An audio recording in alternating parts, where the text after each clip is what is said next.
One is focused on capital preservation. Two is optimizing your approach on a consistent basis.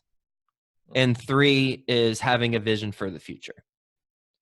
That is what successful or good investors do.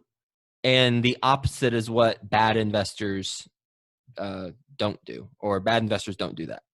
So let me elaborate. One, good investors focus on capital preservation.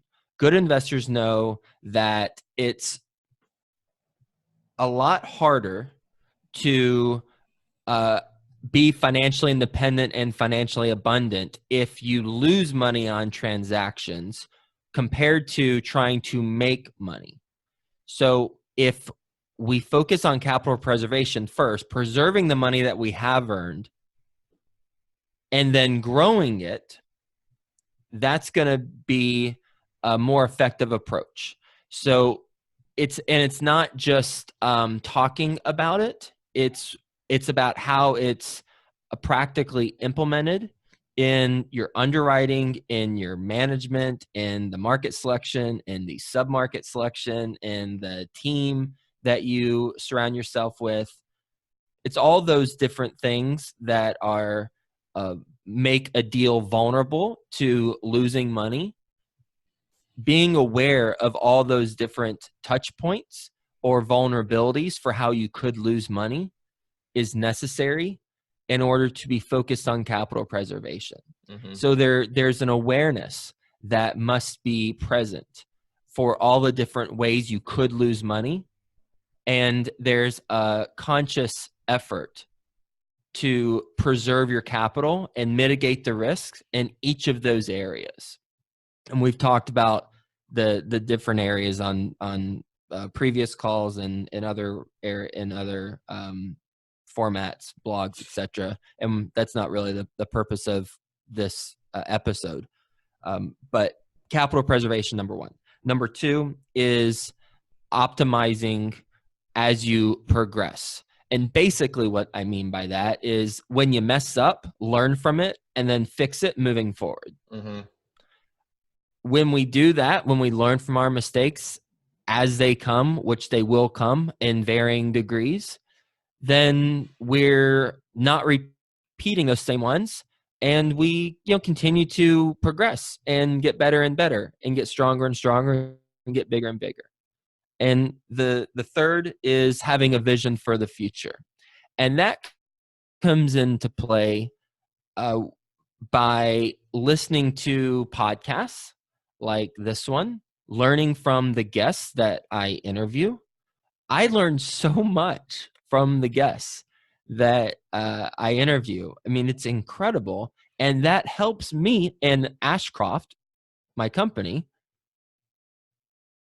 build greater and greater results, achieve greater and greater results, because I'm learning a lot from all the people I'm interviewing. And fortunately, we're recording those interviews so everyone who's listening can learn from the people and then apply certain things from interviews into our business and help with that vision for the future. Because regardless of where we're at in our real estate journey, there's always something that we can aspire to, and there's always someone we can model, whether or not it's just from a pure portfolio value standpoint. That might be, you might be at the top of the world if you have the largest portfolio, but perhaps I interview a wholesaler and you don't even do wholesaling. Perhaps I interview a wholesaler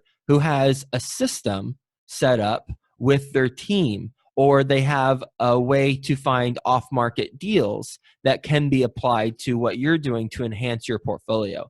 So continuing to learn and having that vision for the future is necessary. So those are the three things.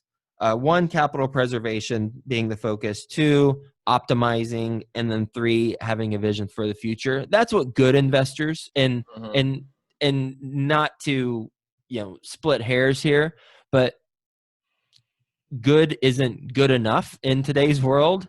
you got to be outstanding. And again, I don't want to get into semantics here, but I do want to make the point that good isn't good enough now.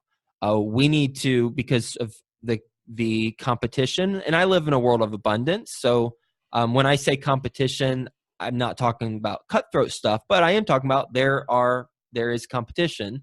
And because of competition, because of the world that we live in, with constantly being inundated with different things, social media, just all sorts of different things, we have to stand out. And in order to stand out, we have to be outstanding.